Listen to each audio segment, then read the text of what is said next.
Hello student, I Shidal Shivaram Jagtap, working as an assistant professor in Kekewag Arts Commerce Science and Computer Science College, Kakasaheb Nagar, Ranwad. Today we will discuss on practical on Java, which is introduced in Savitribai Phule, Pune University for TYBSc Computer Science syllabus, which is implemented from academic year 2015-16, whereas the code for this practical is CS348. Today, we will discuss this practical on Linux platform. Actually, we have already seen how we can operate commands programs in Linux in FY as well as in SY BSc Computer Science. All of you, first of all, see what is the aim for this practical. We have to use this practical to understand the process of designing and implementing the core as well as the advanced Java programs.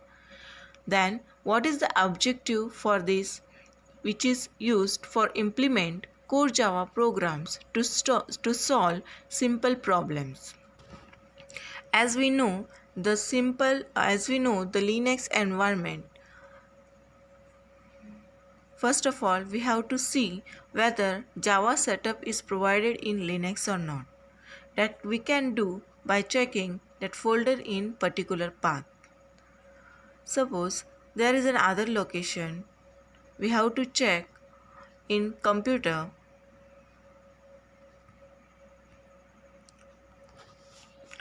where lib, yes, there is a Java setup. Also, as well as we have to see in user lib folder whether there is a Java setup is or not. In this folder, there are two Java setups are provided, that is Java 8 or Java 11. If these setups are not in a Linux operating system, then that time we have to follow two commands like sudo apt get install openjdk 8-jdk as well as sudo apt get update. Now we have to go in a terminal form and we have to type gedit program name.java. In here we use hello as a program name. Then we will get an editor in this format. There we have to write program which is import java.io. This is the package for importing Java input output package. Whereas class hello is the keyword which is used to declare the class in Java.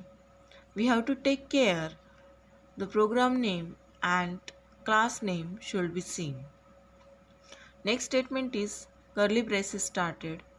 Then public static void main string args, in which public keyword is an access modifier which represents visibility.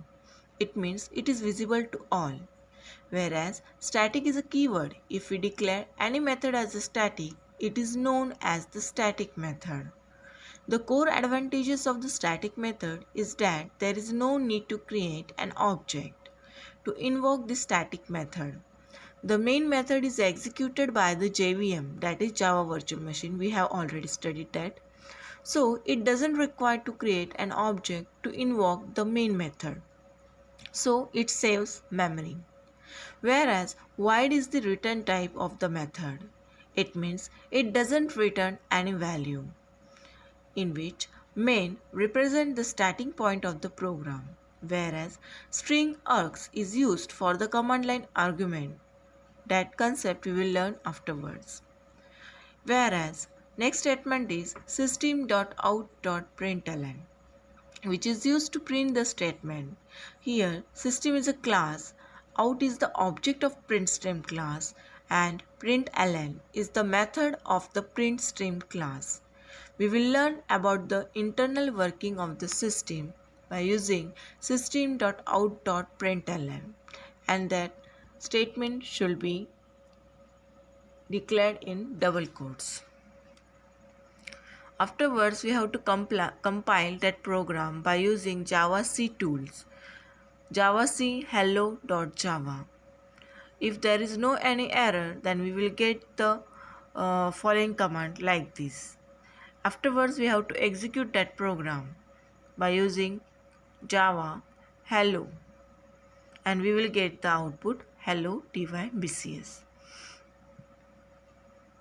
After compiling, if there is no error, then we will get the class file in this way. See example.java as well as example.class. Same hello.java, hello.class. This is the demonstration for the practical. As there is a there is this is for our desktop implementation. That means this can be done in a Linux environment. But due to COVID, we are all in home. That's why we can use this practical in mobile also. How we can use this practical in our mobile, in our Android phone, that concept we will discuss later on. I hope you understand this Linux platform which we were executed for.